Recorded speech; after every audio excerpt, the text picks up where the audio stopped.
Hi guys, my name is Bharat and welcome to Foundation Class 10th course. तो इस foundation के course में हम आपको वीडियो लेक्चर्स प्रोवाइड करवा रहे हैं। वीडियो लेक्चर्स जो कि YouTube और हमारी ऐप टेस्ट प्रेप दोनों पर अवेलेबल हैं।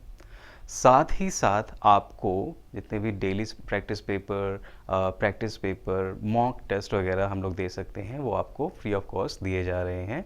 और ये प्रैक्टिस पेपर वगैरह क्योंकि YouTube पर ये अवेलेबल नहीं हो सकते, इसलिए ये हमारी ऐप टेस्ट प्रेप पर अवेलेबल हैं। तो वहाँ से जाके आप फ्री ऑफ कॉस्ट उसको एक्सेस कर सकते हैं।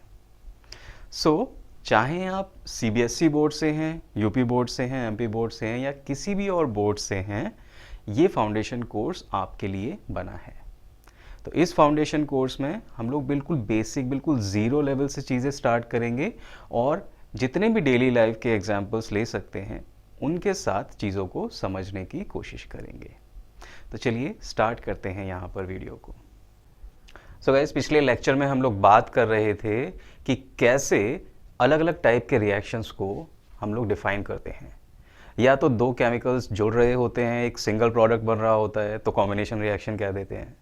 या फिर एक सिंगल रिएक्टेंट टूट के दो या दो से ज़्यादा प्रोडक्ट दे रहा होता है, केमिकल्स बना रहा होता है, तो डिसोसिएशन या डीकम्पोजिशन रिएक्शन कह देते हैं। और डीकम्पोजिशन रिएक्शन में भी फर्दर सब टाइप हैं।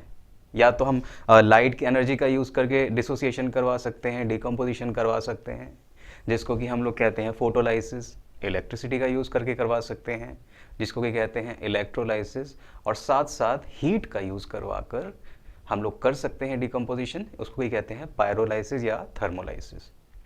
और इसके बाद हमने बात करा डिस्प्लेसमेंट और डबल डिस्प्लेसमेंट रिएक्शंस के बारे में, और उनमें एक चीज़ तो दूसरे को रिप्लेस कर रही थी या फिर दोनों एक दूसरे को रिप्लेस कर रही थी उनके सॉल्यूशंस के अंदर।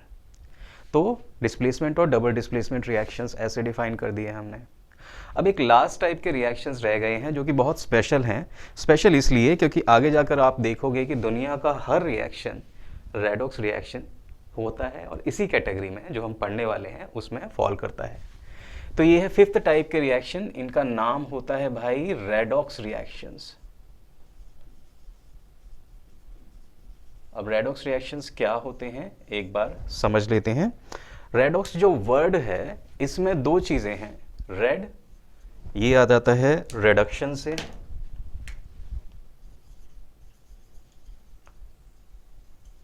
और ऑक्स मतलब ऑक्सीडेशन।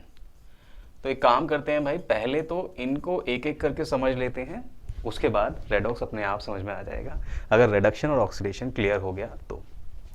एक एग्जांपल लेते हैं। यहाँ पर एक छोटी सी पेट्री डिश है या चाइना डिश है, उसके अंदर आप कॉपर का पाउडर डालो। कॉपर तो आप सभी ने देखा होगा, घर में जो वायरिंग वगैरह होती है ना, वो ज़्यादातर कॉपर की होती है, क्योंकि copper is a very good electrical conductor. Electricity का बहुत अच्छा कंडक्टर होता है, बहुत कम रेजिस्टेंस होती है कॉपर में, और इसीलिए जो बेटर वायर्स होती हैं वो हमेशा कॉपर की होती हैं, स्टील वगैरह की वायर्स नहीं होती हैं। अच्छा, तो उसी कॉपर का थोड़ा सा आपने पाउडर लिया, और कॉपर का पाउडर ना बहुत ही बढ़िया से रंग का, रेडिश कलर का थोड़ा सा होता है, रेडिश ब्राउन कलर का। तो यहाँ पर रेडिश से कलर में कॉपर का पाउडर बना दिया। अब भाई कॉपर का पाउडर यहाँ पर है और इसको आपने हीट करना स्टार्ट कर दिया। ठीक है जी, यहाँ पर से स्प्रिट लैम्प वगैरह लगाया कुछ आपने और इसको हीट करना स्टार्ट कर दिया। थोड़ी देर बाद आप देखोगे कि ये जो बढ़िया से रेड से कलर का, कॉपर का इतना अच्छा कलर होता है, कॉपर कलर ही बोलते हैं उसको। तो ये कॉपर कलर का जो पाउडर था, थोड़ी देर बाद ये हो जाता है ब्लैक, रेड नहीं रहता है।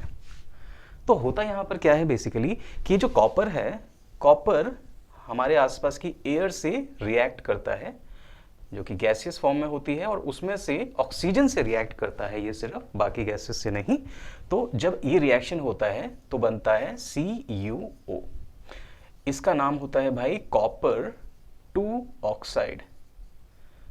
ये जो 2 है ये बताता है कि भाई वैलेंसी कितनी है कॉपर की। कॉपर की 2 वैलेंसी है, इसलिए कॉपर 2 ऑक्साइड। अगर 1 वैलेंसी होती है तो कॉपर 1 ऑक्साइड, या फिर Cu2O होता है वो, ये कॉपर 1 ऑक्साइड होता है, इसमें वैलेंसी 1 होती है इसकी।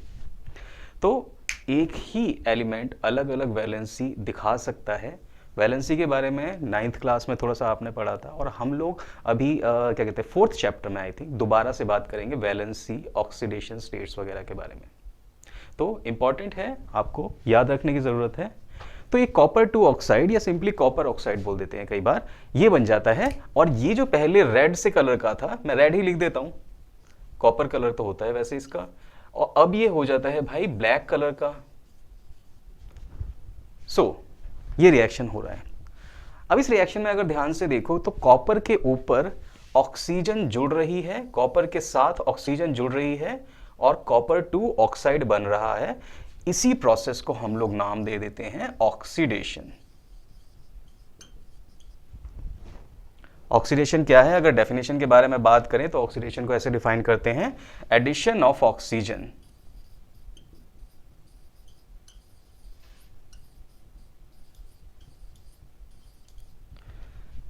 अब इस डेफिनेशन को बहुत ही लूज मान के चलना, क्योंकि आगे जाकर 11th में आप पढ़ोगे कि सिर्फ यही नहीं होता, हाइड्रोजन को कहते हैं, कहीं से हाइड्रोजन निकल रही होती है तो उसको भी ऑक्सीडेशन कह देते हैं।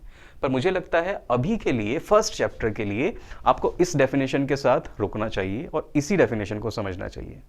जैसे जैसे आगे बढ़ेंगे ना तो दूसरी वाली डेफिनेशन भी कर लेंगे, पकड़ लेंगे, पर अभी जो मेन डेफिनेशन है वो इतनी ही रहने देते हैं इसको। तो ऑक्सीडेशन क्या है? एडिशन ऑफ ऑक्सीजन टू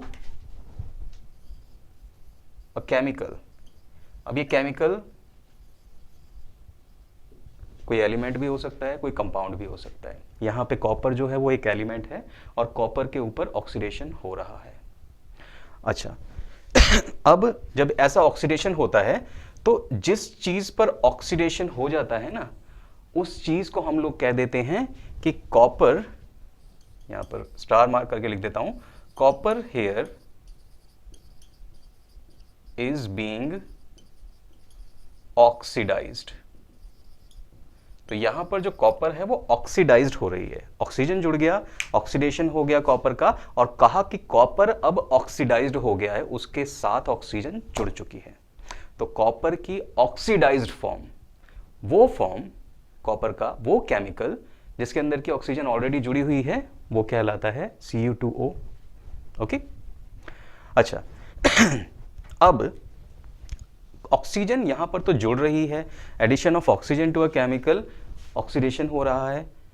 अगर कहीं से ऑक्सीजन निकल रही होगी तो क्या करेंगे, क्या कहेंगे उसको? उसका नाम देते हैं हम लोग रिडक्शन। अब देखते हैं रिडक्शन क्या होता है। तो ये जो कॉपर ऑक्साइड का ये जो ब्लैक कलर का वो पाउडर बन गया है ना, इसको दोबारा उठाते हैं।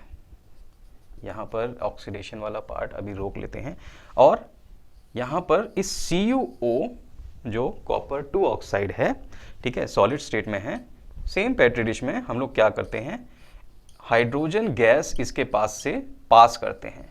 देखो हाइड्रोजन गैस को आपने बनाना सीखा था, 9th क्लास में भी सीखा था, और अभी भी मैंने कुछ एग्जाम्पल जहां पर बताए थे।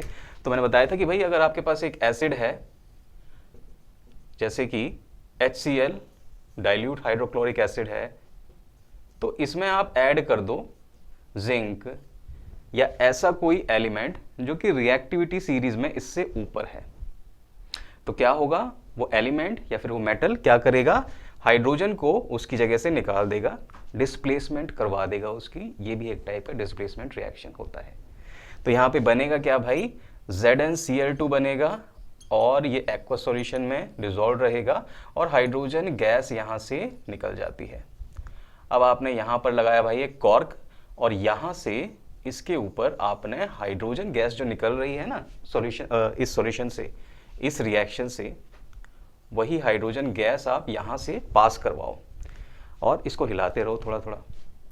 तो होगा क्या कि हाइड्रोजन गैस को जब आप इससे पास कराओगे थोड़ा थोड़ा हिलाते हुए, तो आप देखोगे कि ये जो ब्लैक कलर का पाउडर था ना, वो दोबारा से रेडिश कलर के पाउडर में, कॉपर में बदल गया है। और यहाँ पर ये जो हाइड्रोजन है वो इसके साथ ही ऑक्सीजन को लेकर निकल जाता है H2O की फॉर्म में, और यहाँ पर क्योंकि और यहाँ पर H2 जो है, हाइड्रोजन जो है ऑक्सीजन के साथ जुड़ रहा है, तो कह सकते हैं कि हाइड्रोजन का यहाँ पर ऑक्सीडेशन हो रहा है। But what about copper oxide? Hydrogen को तो कह दिया भाई, हाइड्रोजन के साथ ऑक्सीजन जुड़ रही है। कहाँ से जुड़ रही है? कॉपर ऑक्साइड से, कॉपर 2 ऑक्साइड से। जो ऑक्सीजन थी ना इसके अंदर, अब वो हाइड्रोजन के अंदर जुड़ गई है। तो इसका तो आपने समझ लिया कि भाई यहाँ पर ऑक्सीडेशन ही हो रहा होगा। ये तो क्लियर है अपन को ऊपर से, ऑक्सीडेशन हो रहा है यहाँ पर। अब कॉपर 2 ऑक्साइड जो है उसमें से तो ऑक्सीजन निकल रही है, तो इस केस में हम लोग कहते हैं कि भाई कॉपर 2 ऑक्साइड जहां से ऑक्सीजन निकल रही है, इसका हो रहा है रिडक्शन। तो रिडक्शन को अगर डिफाइन करो तो कैसे करोगे? सिंपल है, removal of oxygen from a chemical.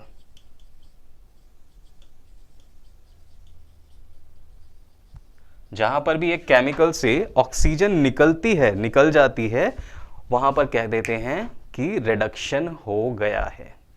तो कॉपर ऑक्साइड या फिर कॉपर 2 ऑक्साइड में से ऑक्सीजन निकल गई है, तो रिडक्शन हो गया है कॉपर का। यहां पर ऑक्सीजन जुड़ गई है हाइड्रोजन के ऊपर, देखो जिसका जो फाइनल प्रोडक्ट आया है उसमें हाइड्रोजन के साथ ऑक्सीजन जुड़ी हुई है, तो कहेंगे हाइड्रोजन का ऑक्सीडेशन हो गया है। अब जैसे हम लोग ऊपर कह रहे थे कि जिस सब्सटेंस पे ऑक्सीजन जुड़ती है उसको कह देते हैं कि वो ऑक्सीडाइज्ड हो गया है। यहां पर यहां से ऑक्सीजन निकल गई है, तो हम लोग इसको बोल देंगे कि इसका रिडक्शन हो गया है और कॉपर 2 ऑक्साइड रिड्यूस्ड हो गया है। याद रखेंगे ये। तो डेफिनेशन ये है रिडक्शन की, removal of oxygen from a chemical is known as reduction. ठीक है जी। अच्छा, अब एक छोटा सा कॉन्सेप्ट है जिसको कि आप यहां पर देख सकते हैं। आई थिंक उसका सिर्फ नाम जानना जरूरी है, क्योंकि आगे जाकर बड़ी क्लासेस में, मतलब 11th और 12th की बात कर रहा हूं यार, वहां पर आप देखोगे कि बहुत जगह लिखा हुआ है oxidising agent, reducing agent. Okay, तो यही दो इक्वेशंस मैं यहां पर लिख देता हूं और समझाता हूं ऑक्सीडाइजिंग एजेंट, रिड्यूसिंग एजेंट का, या सिर्फ इसी से ही समझा देता हूं, एक ही इक्वेशन से कर देते हैं काम। तो यहाँ पर कॉपर 2 ऑक्साइड में जब हाइड्रोजन के साथ इसका रिएक्शन हो रहा था तो बन रहा था सॉलिड कॉपर और H2O। अब यहां पर इसका तो हो गया था भाई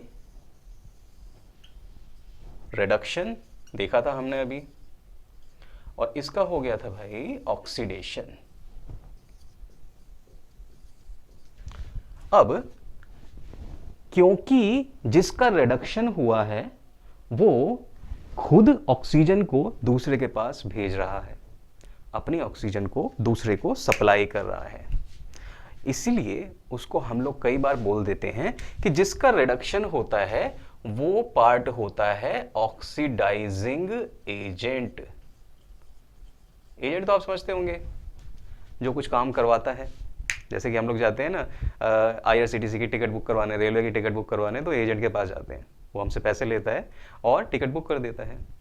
ऐसे ही बहुत सारे अलग अलग एजेंट होते हैं। हमें घर कहीं पे रेंट लेना है तो एक एजेंट से संपर्क करते हैं हम, ठीक है। प्रॉपर्टी डीलर होता है, एजेंट होता है, उससे संपर्क करते हैं। तो एजेंट होता है जो कुछ काम करवाता है।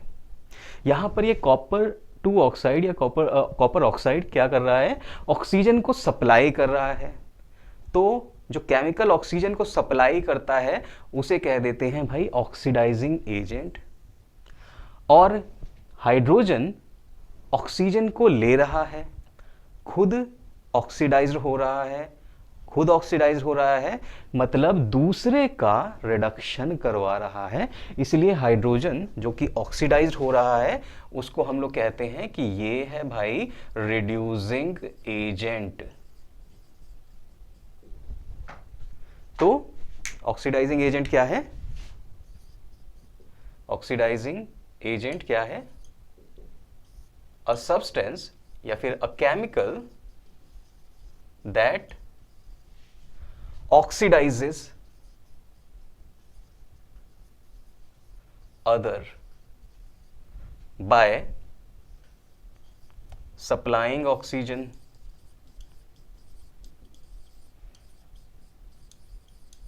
ठीक है जी। और ऐसे ही रिड्यूसिंग एजेंट कौन सा है? a chemical that reduces other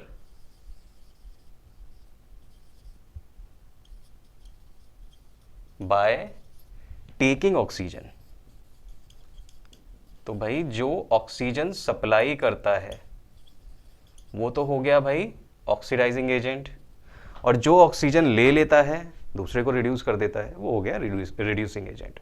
इतना सा ही कॉन्सेप्ट है, बहुत इजी है यहाँ पर। अब एक और एग्जांपल लेकर ऑक्सीडाइजिंग एजेंट और रिड्यूसिंग एजेंट को समझें ज़रा।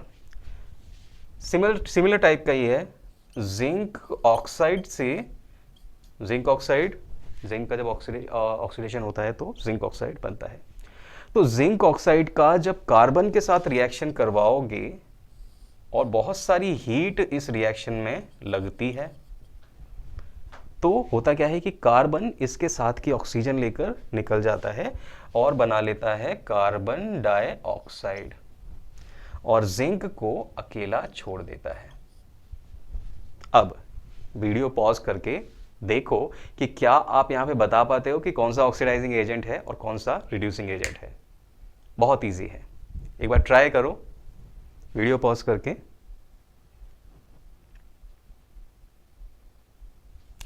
सो आई होप आपको सबको आंसर मिल गया होगा। भाई यहां से तो ऑक्सीजन ये सप्लाई कर रहा है जिंक ऑक्साइड, तो जो ऑक्सीजन सप्लाई करता है वो हो जाता है ऑक्सीडाइजिंग एजेंट, और जो ऑक्सीजन ले लेता है बाय टेकिंग ऑक्सीजन दूसरे को जो रिड्यूस कर देता है ये हो गया भाई अपना रिड्यूसिंग एजेंट। ओके, एक और एग्जांपल देता हूं और ज़्यादा चीज़ें क्लियर हो जाएंगी आपको।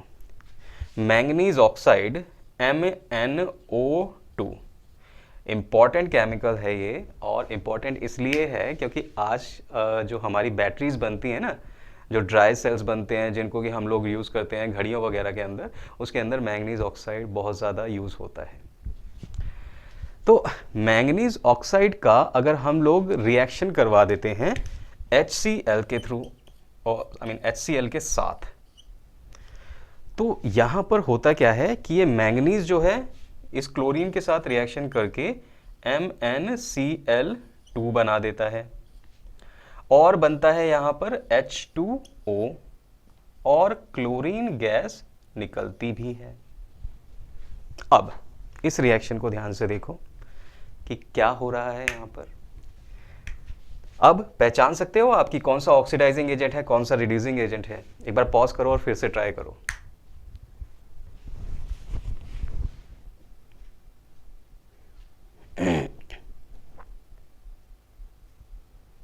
सो आई होप आपने ट्राई करा और आपको आंसर मिल गया होगा। मैंगनीज देखो, मैंगनीज से ऑक्सीजन जा रही है, और ऑक्सीजन जहां से जा रही है तो वो हो गया भाई अपना ऑक्सीडाइजिंग एजेंट, क्योंकि ये दूसरे को सप्लाई कर रहा है ऑक्सीजन। और किसको सप्लाई कर रहा है यहाँ पर? हाइड्रोजन और क्लोरीन में से हाइड्रोजन को सप्लाई कर रहा है, क्योंकि लास्ट में हाइड्रोजन के साथ हमें ऑक्सीजन जुड़ी हुई दिख रही है या दिखती है। तो ये वाला हो गया भाई अपना रिड्यूसिंग एजेंट। इजी है ये, बहुत इजी है कॉन्सेप्ट, बस प्रैक्टिस करने के ऊपर बात है। और अगर एक बार नहीं समझ में आता तो वीडियो को एक बार दोबारा से रिवाइंड करके देख लीजिए, आपको समझ में जरूर आ जाएगा।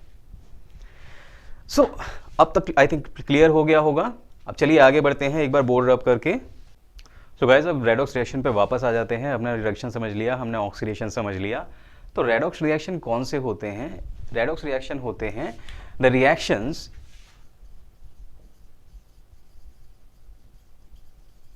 in which reduction and oxidation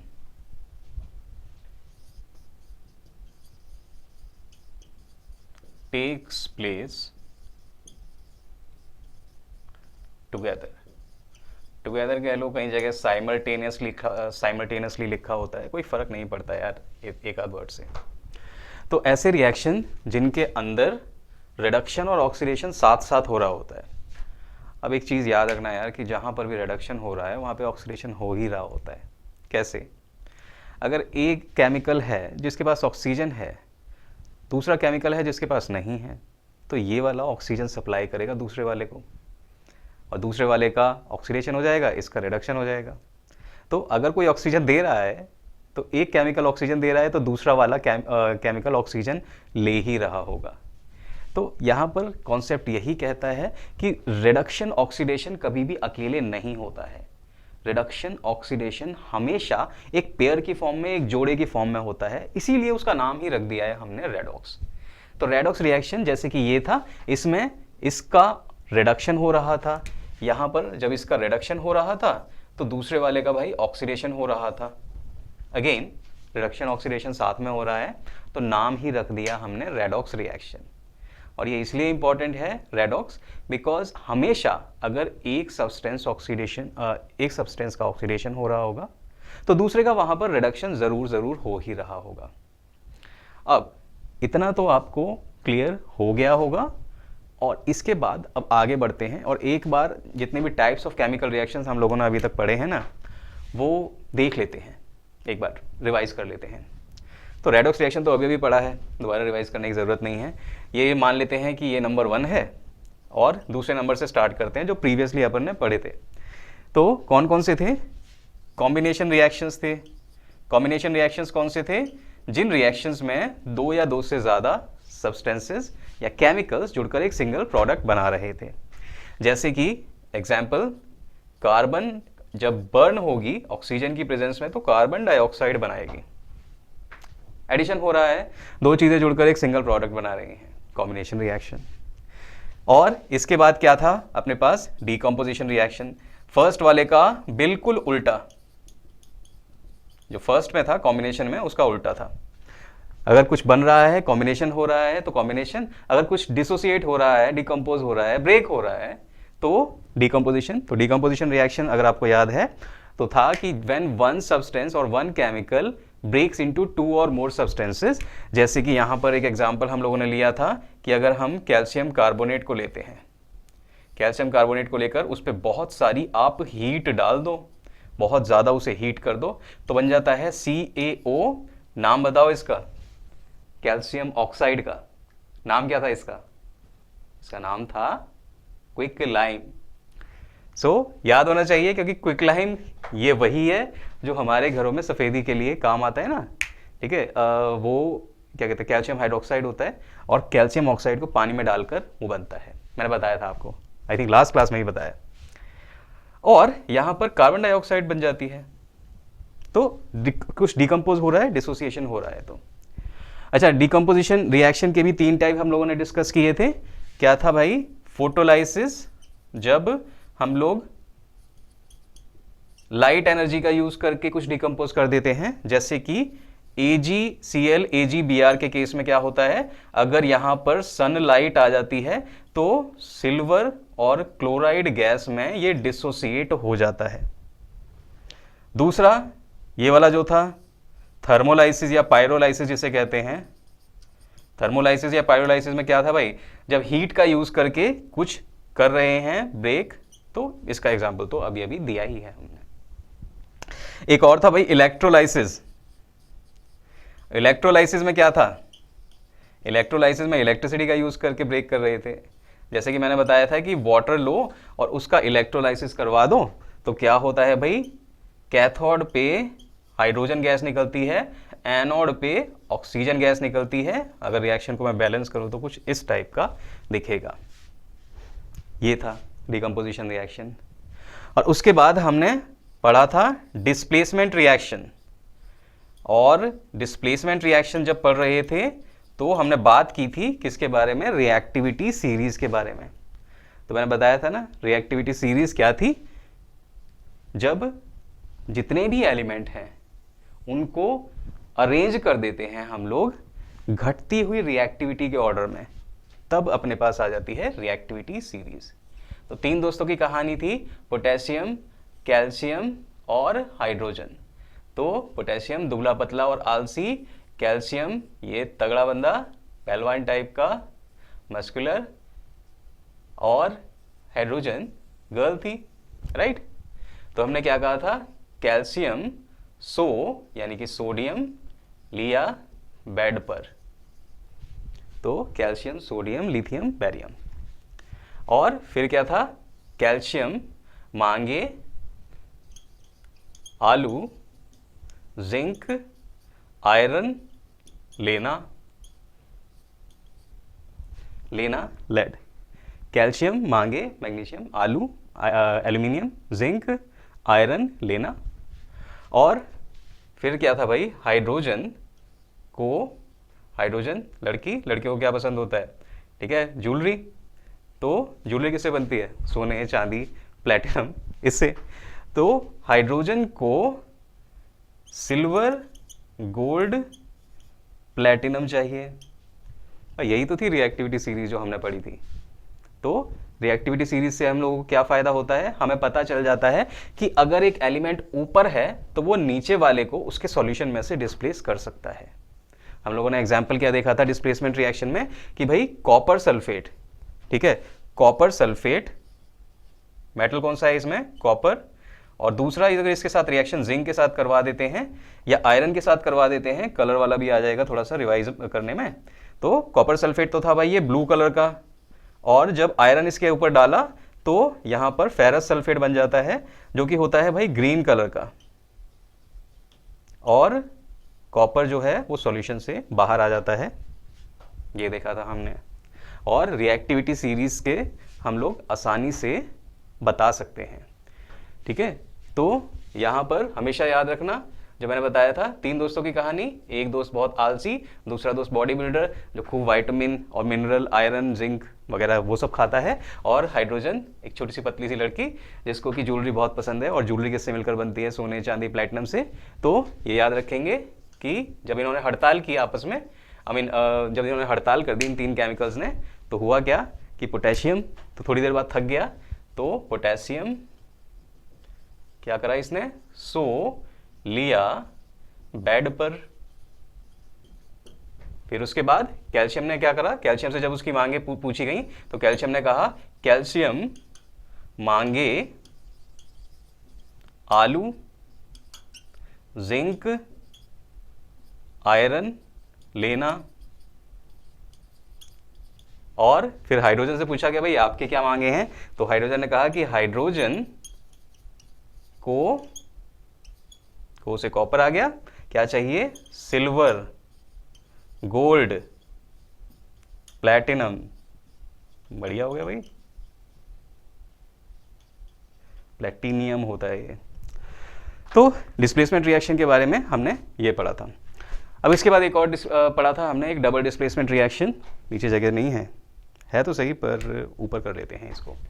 तो ये लास्ट वाला है रिवीजन में, डबल डिस्प्लेसमेंट रिएक्शंस। और जब डबल डिस्प्लेसमेंट रिएक्शन पढ़ा था तो उसमें क्या करा था हमने कहा था कि भाई 2 एलिमेंट या 2 मेटल एक दूसरे को डिस्प्लेस कर देंगे। और आई थिंक मुझे जो एग्जांपल यहाँ पर याद आ रहा था, कौन सा एग्जांपल लिया था हमने, एक ही एग्जांपल दिया हुआ है आपके उसमें, I think I am forgetting that part.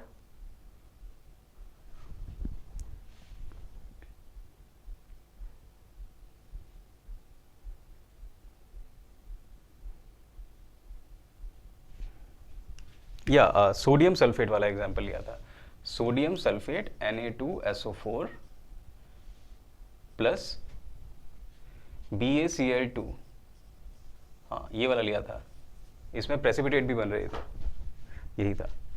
तो यहाँ पर क्या बन रहा था, NaCl2 एंड BaSO4। अब यहाँ पर देखो कि बैरियम और सोडियम ये एक दूसरे को रिप्लेस कर रहे हैं, बैरियम सोडियम की जगह आ रहा है और सोडियम बैरियम की जगह आ रहा है। तो जब एक दूसरे को डिस्प्लेस कर रहे हैं उनकी जगह से, तो बन गया डबल डिस्प्लेसमेंट रिएक्शन। और मैंने ये भी बताया था कि ये जो BaSO4 होता है ये प्रेसिपिटेट आउट हो जाता है, मतलब ये नीचे बैठ जाता है जाकर टेस्ट ट्यूब के अंदर। तो ये हो गया भाई आपका रिवीजन। इतने टाइप के केमिकल रिएक्शंस हैं, आपको याद रखने हैं। और अब चलिए बिल्कुल लास्ट पार्ट जो है हमारा, उसकी तरफ बढ़ते हैं। उससे पहले आई थिंक मेरे को एक और चीज़ कर लेनी चाहिए, क्योंकि ये तो हम लोगों ने जो डिवीजन किया था वो एक बेसिस पर था, एक और टाइप से डिवीजन करते हैं केमिकल रिएक्शंस का, ठीक है। तो केमिकल रिएक्शंस को हम लोग दो पार्ट में डिवाइड कर देते हैं बेस्ड ऑन हीट। ठीक है, एक में तो हीट इवॉल्व होगी, निकलेगी बाहर रिएक्शन से, एक में हीट एब्जॉर्ब्ड हो जाएगी। देखिए इसका एग्जांपल, जितने भी सारे कंबस्शन रिएक्शन हैं, जैसे कि हमने मैग्नीशियम रिबन लिया था, तो मैग्नीशियम रिबन जब लिया था, मैग्नीशियम रिबन को जब बर्न किया था ऑक्सीजन की प्रेजेंस में, तो MgO बन रहा था, बहुत सारी यहाँ पर हीट निकलती है और वो हीट लाइट एनर्जी की फॉर्म में निकलती है, हीट एनर्जी की फॉर्म में जो एनर्जी निकलती है वो हीट एनर्जी लाइट एनर्जी की फॉर्म में निकलती है। तो जहाँ पर भी जिन केमिकल रिएक्शंस में हीट बहुत ज़्यादा निकलती है, उन केमिकल रिएक्शंस को हम लोग कह देते हैं क्या? Exothermic reactions.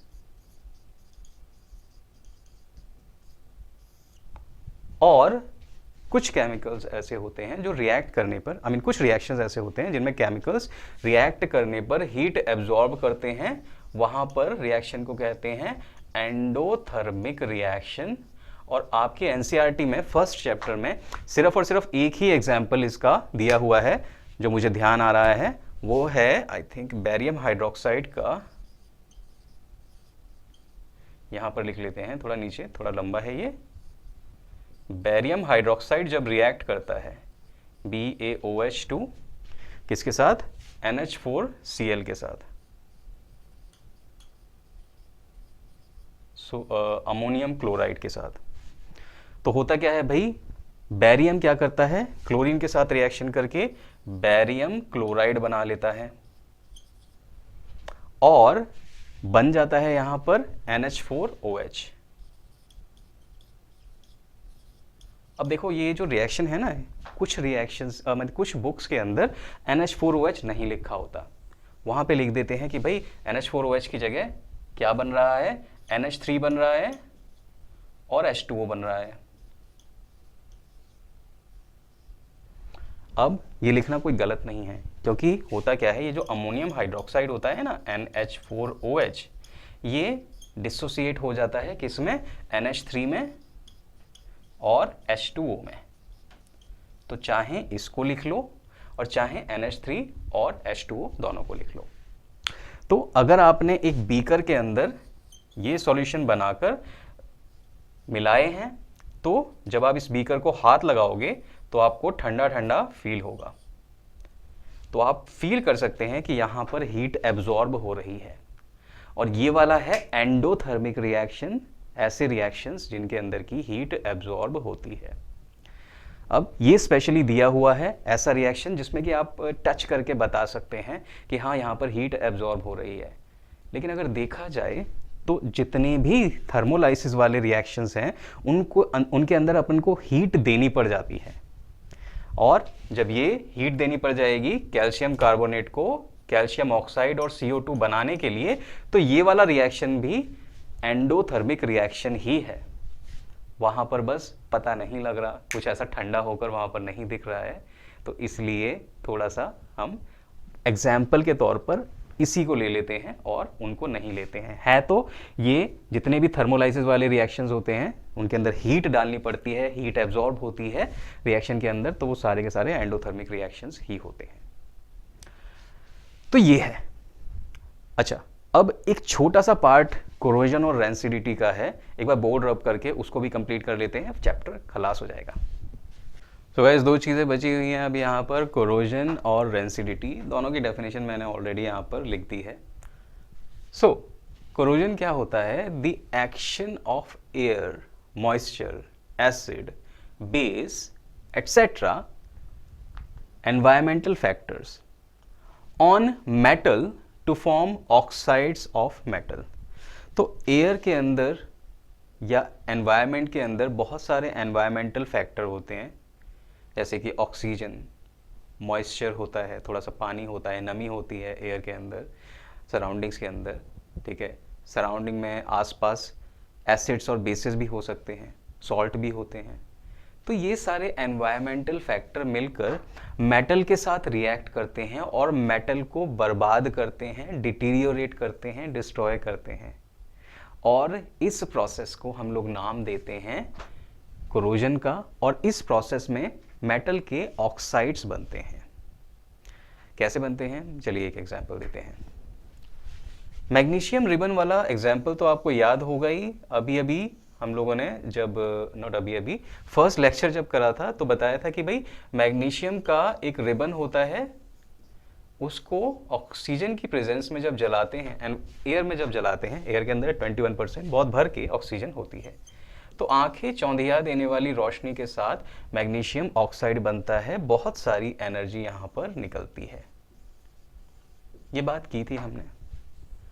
अब कई बार जब इस रिएक्शन को करवाने के लिए टीचर ने मैग्नीशियम का रिबन या फीता निकाला और उसको जलाने की कोशिश की तो वो जल ही नहीं पाता भाई।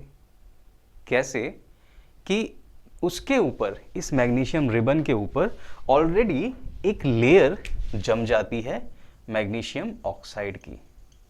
कैसे? ऑक्सीजन एनवायरनमेंट में भरी पड़ी है, 21% के आसपास ऑक्सीजन है हमारे एटमॉस्फेयर में, तो वो ऑक्सीजन धीरे धीरे करके उस ऑक्सीजन के मॉलिक्यूल यहाँ पर मैग्नीशियम के एटम्स के साथ रिएक्ट करते हैं और धीरे धीरे करके ये रिएक्शन होता रहता है और इसके ऊपर जम जाती है मैग्नीशियम ऑक्साइड की लेयर। और जब ये रिएक्शन ऑलरेडी उसकी सरफेस पर हो रखा है तो और ज़्यादा रिएक्शन तो हो ही नहीं सकता। अब ऐसा थोड़ी है कि ये रिएक्शन हो रखा है ऑलरेडी और ये खुद से अपने आप को ही बना लेगा, ऐसा तो नहीं है ना, लॉजिक नहीं बनता इस चीज़ का। तो टीचर क्या करते हैं, टीचर एक सैंड पेपर लेते हैं, रेगमाल लेते हैं और उस रेगमाल से या सैंड पेपर से इसको घिसते हैं। तो ये जो ऊपर इसके लेयर जमी हुई है मैग्नीशियम ऑक्साइड की, वो लेयर हट जाती है और फिर उसके बाद इसको जलाया जाता है। जैसे ही लेयर हटी, लेयर तो सिर्फ सरफेस पर बनी हुई है ना यार, जैसे ही वो सरफेस को ही हटा दिया घिस कर, तो अंदर वाला जो मेटल है प्योर मैग्नीशियम वो बाहर आ गया और वो जलेगा भाई बहुत मज़े से, और उसके बाद ये रिएक्शन आपको देखने को मिल जाता है। तो यहाँ पर क्या होता है, एनवायरनमेंट में प्रेजेंट ऑक्सीजन मैग्नीशियम के साथ रिएक्शन करवा के मैग्नीशियम ऑक्साइड बनाती है और ये इस मेटल का ऑक्सीडेशन करवाती है और मेटल में अनवांटेड प्रोडक्ट बनाती है, डिटीरियोरेट करवाती है मेटल को। ये हो गया मैग्नीशियम का कोरोजन। ऐसे ही एल्यूमिनियम के केस में देख सकते हो आप। एल्यूमिनियम जब फ्रेश कट एल्यूमिनियम होता है, कहीं पे आप देखोगे ना एल्यूमिनियम के डोर वगैरह, उसको थोड़ा सैंड पेपर से घिसना, जैसे ही आप सैंड पेपर से घिसोगे ना तो बड़ा चमचमाता हुआ एल्यूमिनियम आपको दिखेगा। तो एल्यूमिनियम जब ऑक्सीजन की प्रेजेंस में, ह्यूमिडिटी की प्रेजेंस में ऑक्साइड हाइड्रोक्साइड बना सकता है। एल्यूमिनियम ऑक्साइड मेनली बनता है, तो यहाँ पर Al2O3 लिख देते हैं और अगर इसको 2 करेंगे, इसको 4 करना पड़ेगा, इसको 3 करना पड़ेगा, तब बैलेंस रहेगा ये। तो अगर ये एल्यूमिनियम का डोर है तो ठीक है, थोड़ा बहुत शाइन तो होती है एल्यूमिनियम के डोर में, लेकिन होता क्या है कि अगर आप इस एल्यूमिनियम के डोर को थोड़ा सा घिसोगे ना तो बहुत ही ज़्यादा शाइन आपको देखने को मिलेगी अगर आप सैंड पेपर से इसे घिसोगे तो। क्यों है? क्योंकि एल्यूमिनियम के डोर पर ऑलरेडी सरफेस पर उसकी एल्यूमिनियम डोर की ऑक्सीजन रिएक्ट करके एल्यूमिनियम ऑक्साइड बना लेती है। अब इसके केस में क्या है, एल्यूमिनियम ऑक्साइड जो लेयर बनाती है ना, वो लेयर यहां पर चिपकी रहती है और जब ये लेयर चिपकी रहती है यहां पर, तो एक सरफेस पर लेयर बन गई, अंदर वाले मेटल को वो प्रोटेक्ट कर रही है। तो सरफेस की ये जो ऑक्साइड्स की लेयर है वो अंदर वाले मेटल को प्रोटेक्ट करती रहती है। बाहर तो ऑक्सीडेशन हो गया लेकिन अंदर वाला मेटल अभी भी प्रोटेक्टेड वैसे का वैसा एज इट इज है। इसलिए जैसे ही हमने उसे थोड़ा सा सैंड पेपर से घिसा, वो बहुत ही चमकदार चमक शो करने लगता है ऐसे। ओके, तो ये है एल्यूमिनियम के केस में ये फायदा रहता है कि भाई इसका जो ऑक्साइड बनता है ना, इसका जो अनवांटेड प्रोडक्ट बनता है वो उतना ज़्यादा बुरा नहीं लगता देखने में, और इसी कारण से इसके जो डोर्स वगैरह हैं वो बनाए जाते हैं। अब इसके केस में तो उतना ज़्यादा बुरा नहीं लग रहा है ऑक्साइड, लेकिन एक ऐसा केस है जिसमें कि जब ऑक्साइड बनता है तो बहुत ही बुरा लगता है, और वो केस है भाई आयरन का। तो आयरन, लोहा, जब लोहे के ऊपर आसपास की एयर की ऑक्सीजन एक्ट करती है, मॉइस्चर उसके ऊपर एक्ट करता है, एसिड्स जो हैं आसपास के मॉइस्चर में हो सकते हैं, या फिर कोई हाथ वगैरह लगते हैं, कुछ चीज़ें उससे टच होती हैं तो वहाँ से एसिड वगैरह उससे जब लगते हैं तो आयरन का ऑक्सीडेशन होता है, और ये बहुत बुरा होता है क्योंकि आयरन का जब ऑक्सीडेशन होता है ना, और ये ऑक्सीडेशन एसिड मॉइस्चर वगैरह से थोड़ा सा बढ़ जाता है, थोड़ा सा क्या बहुत बढ़ जाता है, तो काफ़ी सारे ऑक्साइड्स बनते हैं। मैं उसमें से एक ऑक्साइड का नाम यहाँ पर Fe3O4 लिख रहा हूँ। काफ़ी सारे ऑक्साइड और हाइड्रोक्साइड बनते हैं यहाँ पर। तो ये जो ऑक्साइड बन गया इसको आप कह सकते हो कि भाई ये रस्ट है, और इस प्रोसेस को हम लोग कहते हैं rusting. And I am quite sure कि आपने रस्टिंग ज़रूर देखी होगी अपनी लाइफ में। घर में अगर लोहे की कढ़ाई है उसे ऐसे ही छोड़ दो, रस्टिंग हो जाएगी उसके ऊपर। आयरन की जो नेल्स हैं पुरानी घर पे रखी हों, उनके ऊपर रेड कलर की, ब्राउनिश रेड कलर की रस्ट जमी हुई होगी, और ये रस्ट बहुत हार्मफुल होती है क्योंकि यहाँ पर एल्यूमिनियम के केस में जो ऑक्साइड बन रहा था ना वो उतना ज़्यादा बुरा नहीं लग रहा था देखने में, इसके ऊपर जो ऑक्साइड बनता है वो बहुत बुरा लगता है देखने में यार। और एक और जो चीज़ है कि इसके ऊपर जो ऑक्साइड बन रहा था एल्यूमिनियम के ऊपर और मैग्नीशियम के ऊपर, वो उस मेटल के सरफेस पर, बाहरी सरफेस पर वो जम रहा था, वो हट नहीं रहा था वहाँ से। लेकिन आयरन के केस में क्या होता है, वो जो रस्ट बन रहा है उसकी लेयर, उसकी एक पपड़ी सी उतरती रहती है, और अंदर का जो मेटल प्रोटेक्ट होने की जगह डैमेज अंदर होता रहता है। और इसलिए rusting, I think her type के कोरोजन की अगर बात करें तो शायद रस्टिंग होगा जो सबसे ज़्यादा हार्मफुल होता है, सबसे ज़्यादा पैसे वगैरह का नुकसान ह्यूमंस को करवाता है। तो ये जो है रस्टिंग, ये भी एक टाइप का कोरोजन ही है। सबसे ज़्यादा तो ये बात कर ली कि बहुत ज़्यादा जहाँ पे कोरोजन होता है वो तो रस्टिंग हो गया। अब क्या कोई ऐसे मेटल हैं जिन पे कोरोजन बहुत कम होता है? याद कीजिए, हाइड्रोजन से नीचे वाले जो मेटल थे रिएक्टिविटी सीरीज में, वो कौन से थे? Silver, gold, platinum. इन पे कोरोजन ना के बराबर होता है। ना के बराबर का मतलब बाकी एलिमेंट्स से कंपैरिजन करें, बाकी मेटल से कंपैरिजन करें तो बहुत ही कम होता इन पे भी है। तो एक कॉमन सेंस का क्वेश्चन आपसे पूछते हैं कि भाई अगर आपको आप क्या कहते हैं ज्वेलरी लेने जा रहे हैं, बहुत ही चमकदार ज्वेलरी दिखाई आपको ज्वेलर ने और कहा कि ये आयरन की ज्वेलरी है, ये लोहे की ज्वेलरी है, पहन लीजिए इसे, बहुत हैवी भी है, बढ़िया रहेगी, बहुत स्ट्रॉन्ग भी है। तो क्या आप उस ज्वेलरी को लेंगे या नहीं लेंगे?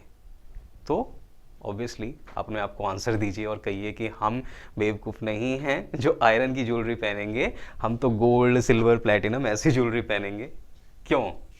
ऐसा क्यों होता है कि ज्वेलरी आयरन की नहीं पहन सकते? ऐसा इसलिए है भाई, बिकॉज आयरन जो है बहुत ज़्यादा रस्ट प्रोड्यूस करेगा जो आपके लिए हार्मफुल होती है, ठीक है। और ये वाले जो मेटल हैं ये बहुत ही कम कोरोडेड होते हैं, इनके ऊपर जो कोरोजन है बहुत कम होता है, इसीलिए ज्वेलरी वगैरह जो है उन मेटल से बनाई जाती है। और ये इतने ज़्यादा इनर्ट होते हैं या इनएक्टिव होते हैं या इतना कम रिएक्ट करते हैं एनवायरनमेंट फैक्टर से कि लोग नदियों के किनारे छान छान कर गोल्ड वगैरह ये निकाल लेते हैं। आपने आई थिंक यूट्यूब पर भी कभी वीडियोस देखी होंगी कि गोल्ड एक्सट्रैक्ट कर रहे हैं पानी से निकाल कर। गोल्ड बहुत ज़्यादा होता है, डेंसिटी बहुत ज़्यादा होती है, नदी के किनारे लोग रेत को छान के उसमें से गोल्ड निकाल रहे होते हैं। वो इसलिए निकाल रहे होते हैं भाई कि ये जो है ना गोल्ड, वो नेचर में फ्री फॉर्म में मिल जाता है, ये किसी से रिएक्ट नहीं करता है। अच्छा, तो ये हो गया भाई। अब क्वेश्चन आ जाता है कि क्या कोरोजन को बचाया क्या अपने मेटल को बचाया जा सकता है कोरोजन से? बहुत इजीली बचाया जा सकता है, बहुत सारे मेथड हैं, ठीक है। आपकी सरफेस पे ये कोरोजन हो रहा है, आप सरफेस पे ऑयलिंग कर सकते हो, ऑयल लगा सकते हो, आप सरफेस पे पेंटिंग कर सकते हो, आप सरफेस पे क्या कर सकते हो? गैल्वेनाइजेशन। गैल्वेनाइजेशन होता है जब आप जिंक की लेयर चढ़ा देते हो, किसके ऊपर? यूजुअली तो आयरन वगैरह के ऊपर चढ़ाते हैं। तो क्या होता है कि अगर आपने आयरन का डोर बनाया है ये, तो इसके ऊपर क्या करेंगे, एक लेयर बना देंगे जिंक मेटल की, अब जिंक बहुत कम कोरोडेड होता है, इसलिए वो अंदर के आयरन को प्रोटेक्ट करके रखता है। और भी बहुत सारे ऐसे एग्जाम्पल्स हैं जहाँ पर कोरोजन बचाया जा सकता है। एक बहुत ही इंटरेस्टिंग एग्जाम्पल दूँ, जो बुर्ज खलीफा है, ठीक है, वर्ल्ड की टॉलेस्ट बिल्डिंग बुर्ज खलीफा है, उसके अंदर भी कोरोजन होता है। क्यों? क्योंकि भाई एक तो समुंदर के पास है वो जगह जहाँ पर वो बनी हुई है, एक तो अंदर का जो पानी है, ज़मीन के अंदर का जो पानी है उसमें सॉल्ट बहुत है, उसके आसपास की लैंड में सॉल्ट बहुत है। और जब भी हम लोग कोई मकान या बिल्डिंग या कुछ भी बनाते हैं तो क्या होता है भाई, अंदर उसके कोरोजन होता रहता है, क्योंकि सरिये जो होते हैं, ठीक है, उसके अंदर जो आयरन रॉड्स वगैरह लगी होती हैं वो मेटल की और यूजुअली आयरन की ही होती हैं। तो मान लो भाई ये बुर्ज खलीफा है, ड्राइंग इतनी अच्छी नहीं बनी हुई है पर मान लो ये है, तो इसकी जो बेस वगैरह है ना, वहाँ पे क्या करा हुआ है, ये जो अंदर का बेस, यहाँ पे सरिये वगैरह लगा रखे हैं ना, तो पता है क्या करा हुआ है यहाँ पे इलेक्ट्रिक वायर लगा रखी हैं। तो ये इलेक्ट्रिक वायर क्या करती हैं, ये थोड़ा थोड़ा इलेक्ट्रिक करंट यहाँ पर उसके अंदर भेजती रहती हैं। और इस इलेक्ट्रिक करंट से पता है क्या होता है, उसके जो अंदर का जो मटेरियल है, लोहा या सरिया जो भी बिल्डिंग बनाने में यूज़ हुआ है, वो कोरोड होने से बच जाता है। तो ये भी कर सकते हैं। और ऐसे बहुत नए नए इनोवेटिव तरीके आ रहे हैं जिनसे कि हम कोरोजन को कम करवा सकते हैं। ये था कोरोजन वाला पार्ट। अब चलिए बात कर लेते हैं रेंसिडिटी वाला पार्ट। तो भाई रेंसिडिटी वाला पार्ट एक चीज़ से समझते हैं कि भाई ये चिप्स हैं, चिप्स के पैकेट में हवा ज़्यादा, चिप्स कम, लेज। तो पोटैटो चिप्स आपने लिए, खाए थोड़े से और दिल नहीं करा तो थोड़े से रख दिए। 2 दिन बाद जब उसको खाओगे तो उसका जो टेस्ट है आपको काफ़ी बदला हुआ लगेगा। क्यों? क्योंकि उसके अंदर के जो फैट हैं, ऑयल हैं, वो रेंसिड हो जाते हैं। तो रेंसिडिटी का क्या मतलब है? Oxidation of fats to produce unwanted taste and order. तो जब फैट या ऑयल वगैरह जो होते हैं ना, जब उनको एनवायरनमेंट में छोड़ दिया जाता है खुला, तो उनका भी ऑक्सीडेशन हो जाता है, वो भी ऑक्सीजन के साथ रिएक्शन कर देते हैं। तो कई बार ऑक्सीजन के साथ रिएक्शन करते हैं, कई बार उनका ऑटो ऑक्सीडेशन या ऑटो हाइड्रोलाइसिस हो जाता है। सारी चीज़ों पर अभी सारी चीज़ें नहीं बता सकते हैं, तो सारी चीज़ों पर ध्यान नहीं दे रहे हैं। जो सिंपलेस्ट डेफिनेशन है वो मैंने आपके लिए लिख दिया है यहाँ पर। तो जब फैट्स होते हैं उनका क्या कहते हैं ऑक्सीडेशन हो जाता है, तो वो बहुत ही अजीब टाइप का, बेकार टाइप का फ्लेवर और बेकार टाइप का ऑर्डर, बेकार टाइप का टेस्ट देते हैं, और इसी को हम लोग नाम दे देते हैं रेंसिडिटी का। तो 3 दिन बाद अगर आप इसीलिए इसको खाओगे तो बहुत ही बेकार टेस्ट लगेगा इन चिप्स का। क्यों? क्योंकि चिप्स ऑयल में तले जाते हैं। अच्छा, अब ये जो लेज है इसमें मैंने कहा था ना हवा ज़्यादा, चिप्स कम। तो इसके अंदर हवा क्यों भर देते हैं भाई? जब हमारे आसपास की एयर के अंदर ऑलरेडी ऑक्सीजन है और ऑक्सीजन से ही ऑक्सीडेशन होता है, अभी तो पढ़ा था हमने। तो क्यों उसके अंदर और एयर भर रहे हो भाई? सारी एयर निकाल नहीं देनी चाहिए? लॉजिक नहीं लग रहा आपको? तो वो इसलिए भाई कि इसके अंदर ऑक्सीजन नहीं होती है। हमारी एयर के अंदर 78% के आसपास क्या है? नाइट्रोजन, और 21%, एक्चुअली में 20.8% के आसपास है, 21% ऑक्सीजन है। इस ऑक्सीजन को अगर निकाल दो तो मोस्टली बचती है नाइट्रोजन। तो ये वाली जो नाइट्रोजन है इसके अंदर भरी जाती है, और जब ये नाइट्रोजन भरी जाती है तो ऑक्सीजन है ही नहीं, ऑक्सीडेशन होगा ही नहीं। और इसलिए चाहे वो लेस के चिप्स 2 या 3 महीने तक पड़े रहें, अगर वो पैकेट सील्ड है तो उनके टेस्ट पर बहुत ज़्यादा इफ़ेक्ट नहीं पड़ता है। तो अभी जब भी मार्केट में जाए ना, तो आपको कोई ऐसा पैकेट वगैरह दे नमकीन का, चिप्स का, बिस्किट वगैरह का, जिसके अंदर की हवा निकली हुई हो, तो उसे मत लीजिए। क्यों? क्योंकि उसके अंदर फैट होते हैं और उन फैट्स का ऑक्सीडेशन हो जाता है अगर उसके अंदर की हवा लीक होती है। अब अंदर की हवा बाहर जा रही है तो बाहर की हवा भी तो अंदर जाएगी भाई, सिंपल सा लॉजिक है। तो अगर कोई पिचका हुआ या एयर के बिना वाला पैकेट आपको दे रहा है तो वो मत लीजिए, बिकॉज उस चांसेस हैं कि उसके अंदर की जो चीज़ है उसके अंदर अनवांटेड टेस्ट, अनवांटेड ऑर्डर होगा। तो ये रहा रेंसिडिटी।